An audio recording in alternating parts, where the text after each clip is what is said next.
अस्सलाम वालेकुम guys, I am Malik back in new video. आप देख रहे हैं मेरा YouTube channel the Malik world. मैं जा रहा हूँ एस मुल्तान। तबीयत खराब थी इसलिए कुछ दिन वीडियो नहीं अपलोड कर सका। आइए करते हैं अपना आज को लोग स्टार्ट स्टेट में। 50 की एज वाले लोग हैं वो ज़्यादा प्रेफर करते हैं। ओके, तो द मोस्ट इम्पोर्टेंट इज कि आपको यूनिवर्सिटी जो एरिया देने की बारे में जैसे किसी भी एक एरिया में जाएंगे तो you will have the ability to earn online sitting at your home. लेकिन दो ऐसी चीजें हैं जो मैं बताना चाहता हूँ। वन इज द माइंडसेट जो कि इम्पोर्टेंट है, और मेरा तकरीबन अगर मैं बात करूँ पिछले 17 साल के अंदर तकरीबन 50 to 60,000 स्टूडेंट्स के साथ यूनिवर्सिटी में मैंने इंटरेक्ट किया और डायरेक्टली इंटरेक्ट किया। और जो मेरी लर्निंग है उसमें ये है कि दुनिया की कोई ताकत इस दुनिया पे मतलब एटलीस्ट वो है on earth is not available. अगर आपका माइंडसेट नहीं है, अगर आपका बिलीफ सिस्टम नहीं है, तो वो आपको टर्न अराउंड कर आपकी इंस्टीट्यूशन जो मर्जी है आपको फैसिलिटीज देते हैं, वो आपको हार्वर्ड में MIT के अंदर भेज दें और वो दुनिया की सारी फैसिलिटीज आपको प्रोवाइड करते हैं। लेकिन अगर आपका बिलीफ सिस्टम नहीं है कि आप टर्न अराउंड कर सकते हैं तो कुछ नहीं होगा। And there is a reason behind it. अल्लाह ताला कहते हैं तुम जैसा गुमान करोगे मैं तुमको वैसा दूंगा। तो वासिफ भी कहते हैं जो जिसका ख्याल है वो उसका हाल है। तो जो आप सोचते हैं वही आपका बिलीफ सिस्टम बन जाता है।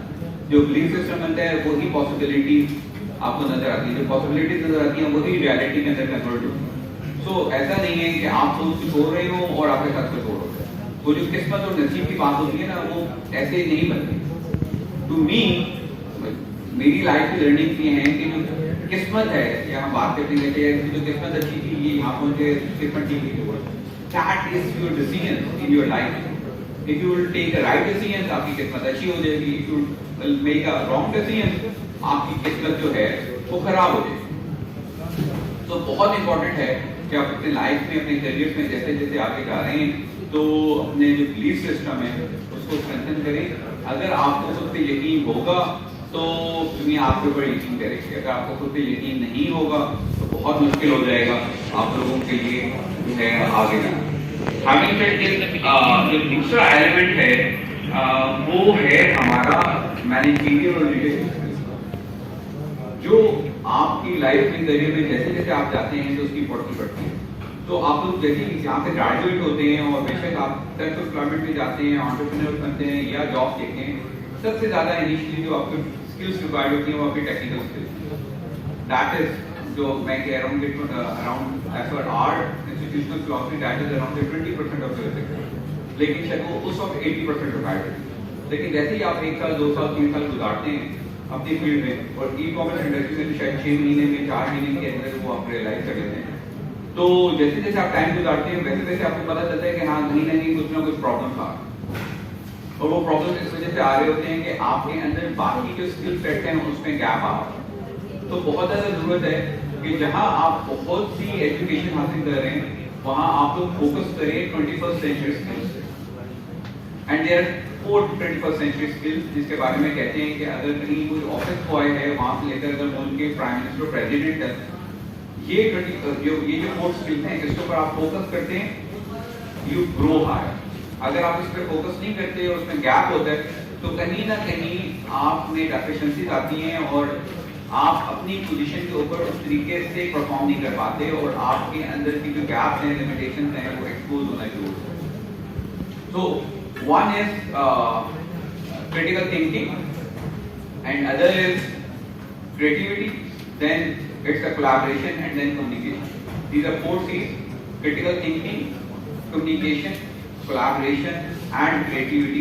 ये 4 ऐसी चीजें हैं जिसके ऊपर आप लोग अपनी लाइफ में जैसे जैसे आगे बढ़ रहे हैं और अपनी एकेडमिक लाइफ में जब यहाँ मौजूद हैं होमवर्क करना स्टार्ट कर रहे हैं। होती है because student life one of the most beautiful phases of life. उसके अंदर ज्यादातर स्टूडेंट्स का यही फोकस होता है कि हम ज्यादा से ज्यादा टाइम जो है वो अपने फ्रेंड्स में स्पेंड करें, ज्यादा से ज्यादा सोशल एक्टिविटीज करते हुए स्पेंड करें, सोशलाइज करें। Like most of the students, बेशक इंट्रोवर्ट्स भी हों एक्सट्रोवर्ट्स भी हों, as far as seminars are concerned they are supposed to be a bit boring because there is a formal schedule that needs to be followed. So I totally understand that. And first of all, I would like to appreciate you all, and let's give all of you a big round of applause for taking this step for yourself.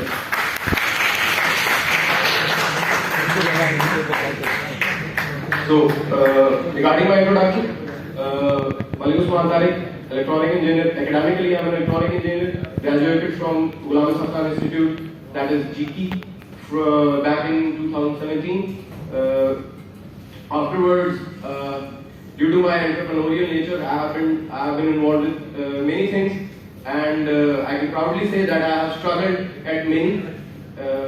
Regarding e-commerce, I entered the field back in 2019, and I was basically introduced to the modern concept of e-commerce by Extreme. It didn't used to be Extreme Commerce at the time when I joined Extreme Commerce. ठीक है, तो सनी भाई, तो basically Sunny भाई को अगर सनी भाई ने मुझे e-commerce इंट्रोड्यूस ना कराया होता, I wouldn't have believed in that. Although being from an engineering background और being a coding enthusiast, मैं कुछ ना कुछ involved रहा हूँ digital ventures के साथ. तो सबसे पहले तो मैं एक बात जरूर मेंशन करना चाहूंगा यहाँ पे कि जिस पॉइंट पे इस वक्त इस वक्त जिस पॉइंट पे हम मौजूद हैं, तो that is a very critical junction. उसकी रीजन ये है कि there is an entry barrier in every field that exist. और जिस टाइम पे, जैसा कि सर गुलफाम ने मेंशन किया, जब सनी भाई ने ये अपनी मूवमेंट स्टार्ट की थी, तो it was very challenging. It was very challenging to even comprehend the idea of doing business on Amazon from Pakistan. But step by step, we have not only made people believe, but we have made a whole industry out of it, where people not only take freelancing and e-commerce and all the earning prospects related to the digital realm. Not only they take it seriously. Not only they take it as an earning opportunity, but they take it as a career as well. And I am very fortunate to have been taught by Sir Sunny Ali sir कि उनकी guidance से और उनकी यानी कि जो उन्होंने हमें बातें सिखाई हैं, we have learned so much from it. Personal achievements के बारे में आपको बताऊं तो 2019 में extreme commerce business logic layer होती है जो आपकी फेस की कम्युनिकेशन करवा रही होती है आपकी डिग्री के साथ, एक ब्रिज का रूप प्ले कर रही होती है. और थर्ड जो होती है वो आपकी डेटाबेस लेयर होती है. तो इन तीनों लेयर्स की इक्वल इंपॉर्टेंस है. इसको आगे मैं कोरिलेट करूंगा कि जब आप अपनी स्किल्स जो भी आप लर्न करोगे उसको आप कैसे यहाँ तक पहुंचने में या किसी एक चीज में एक्सपर्टीज के लिए इस्तेमाल कर सकते हो.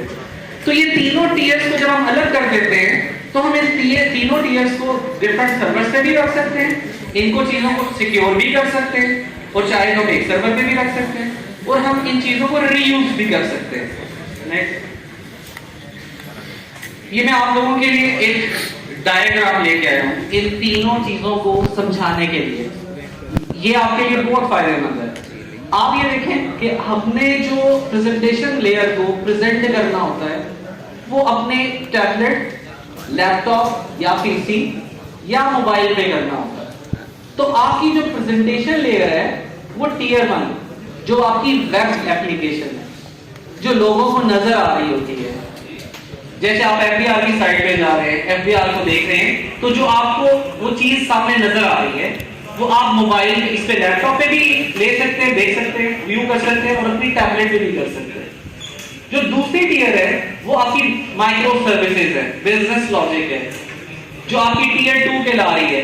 वो 12 के नीचे आपको लिखा हुआ नजर आ रहा होगा टियर 2, कि आप सोआ और माइक्रो सर्विसेज को कंबाइन करके ये चीज क्रिएट कर रहे होते हैं.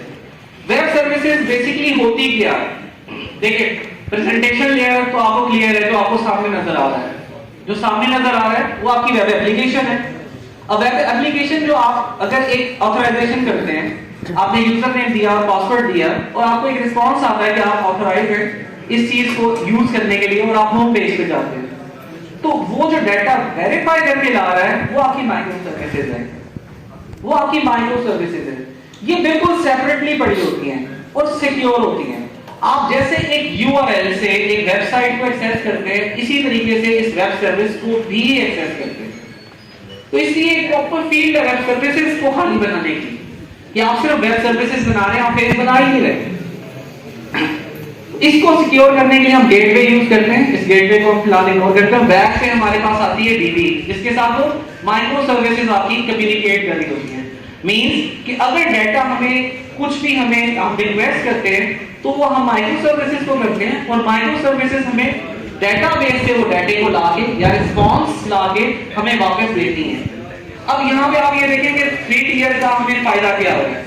3 टियर का फायदा ये हो रहा है कि जो आप एक वेब एप्लीकेशन बना रहे हो वो मोबाइल एप्लीकेशन तो नहीं है ना, ऐसे ही है ना, वो मोबाइल एप्लीकेशन नहीं है, मतलब एंड्रॉइड की एप्लीकेशन नहीं है जो हम स्टोर से डाउनलोड करते हैं, या वो iOS एप्लीकेशन नहीं है जो हम स्टोर से एप्पल के डाउनलोड करते हैं। तो इसका मतलब क्या होगा कि अगर हमें स्पेसिफिक यूजर्स जो एंड्रॉइड यूजर्स हैं या iPhone यूजर्स हैं उनको हमें टारगेट करना है, तो उसके लिए हमें अलग से एक एप्लीकेशन बनानी होगी। अगर हम जब वो एप्लीकेशन बनाते हैं तो अब क्या होगा कि हमारी बिजनेस लॉजिक वही रहेगी, बिजनेस लॉजिक लेयर होती है जो आपकी फेस की कम्युनिकेशन करवा रही होती है आपकी DB के साथ, एक ब्रिज का रोल प्ले कर रही होती है। और थर्ड जो होती है वो आपकी डेटाबेस लेयर होती है। तो इन तीनों लेयर्स की इक्वल इंपॉर्टेंस है। इसको आगे मैं कोरिलेट करूंगा कि जब आप अपनी स्किल्स जो भी आप लर्न करोगे उसको आप कैसे यहाँ तक पहुंचने में या किसी एक चीज में एक्सपर्टीज के लिए इस्तेमाल कर सकते हो। तो ये तीनों टीयर्स को जब हम अलग कर देते हैं तो हम इन तीनों टीयर्स को डिफरेंट सर्वर से भी रख सकते हैं, इनको चीजों को सिक्योर भी कर सकते हैं, और चाहे हम एक सर्वर पे भी रख सकते हैं, और हम इन चीजों को रीयूज भी कर सकते हैं। नेक्स्ट, ये मैं आप लोगों के लिए एक डायग्राम लेके आया हूं इन तीनों चीजों को समझाने के लिए। ये आपके लिए बहुत फायदेमंद है। आप ये देखें कि हमने जो प्रेजेंटेशन लेयर को प्रेजेंट करना होता है वो अपने टैबलेट, लैपटॉप या PC या मोबाइल पे करना होता है। तो आपकी जो प्रेजेंटेशन लेयर है वो टियर 1 जो आपकी वेब एप्लीकेशन है, जो लोगों को नजर आ रही होती है। जैसे आप FBR की साइट पे जा रहे हैं, FBR को देख रहे हैं, तो जो आपको वो चीज सामने नजर आ रही है वो आप मोबाइल इस पे लैपटॉप पे भी ले सकते हैं, देख सकते हैं, व्यू कर सकते हैं, और अपनी टैबलेट पे भी कर सकते हैं।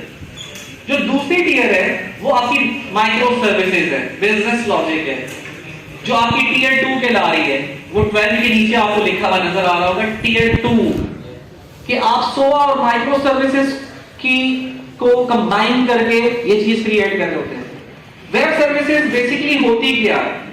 देखिए, प्रेजेंटेशन लेयर तो आपको क्लियर है, जो आपको सामने नजर आ रहा है। जो सामने नजर आ रहा है वो आपकी वेब एप्लीकेशन है।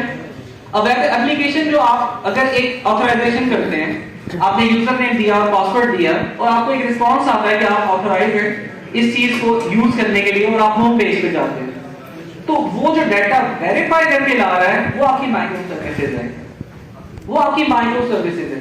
ये बिल्कुल सेपरेटली पड़ी होती हैं और सिक्योर होती हैं। आप जैसे एक URL से एक वेबसाइट को एक्सेस करते हैं, इसी तरीके से इस वेब सर्विस को भी एक्सेस करते हैं। तो इसलिए एक प्रॉपर फील्ड है वेब सर्विसेज को खाली बनाने की, कि आप सिर्फ वेब सर्विसेज बना रहे हैं, आप फेस बना ही नहीं रहे। इसको सिक्योर करने के लिए हम गेटवे यूज करते हैं। इस गेटवे को हम फिलहाल इग्नोर करते हैं। बैक पे हमारे पास आती है DB, जिसके साथ वो माइक्रो सर्विसेज आपकी कम्युनिकेट कर रही होती है। मींस कि अगर डाटा हमें कुछ भी हम रिक्वेस्ट करते हैं तो वो हम माइक्रो सर्विसेज को करते हैं, और माइक्रो सर्विसेज हमें डेटाबेस से वो डाटे को लाके या रिस्पांस लाके हमें वापस देती हैं। अब यहाँ पे आप ये देखेंगे 3 टियर का हमें फायदा क्या हो रहा है। 3 टियर का फायदा ये हो रहा है कि जो आप एक वेब एप्लीकेशन बना रहे हो वो मोबाइल एप्लीकेशन तो नहीं है ना, ऐसे ही है ना, वो मोबाइल एप्लीकेशन नहीं है, मतलब एंड्रॉइड की एप्लीकेशन नहीं है जो हम स्टोर से डाउनलोड करते हैं, या वो iOS एप्लीकेशन नहीं है जो हम स्टोर से एप्पल के डाउनलोड करते हैं। तो इसका मतलब क्या होगा कि अगर हमें स्पेसिफिक यूजर्स जो एंड्रॉइड यूजर्स हैं या iPhone यूजर्स हैं उनको हमें टारगेट करना है, तो उसके लिए हमें अलग से एक एप्लीकेशन बनानी होगी। अगर हम जब वो एप्लीकेशन बनाते हैं तो अब क्या होगा कि हमारी बिजनेस लॉजिक वही रहेगी, बिजनेस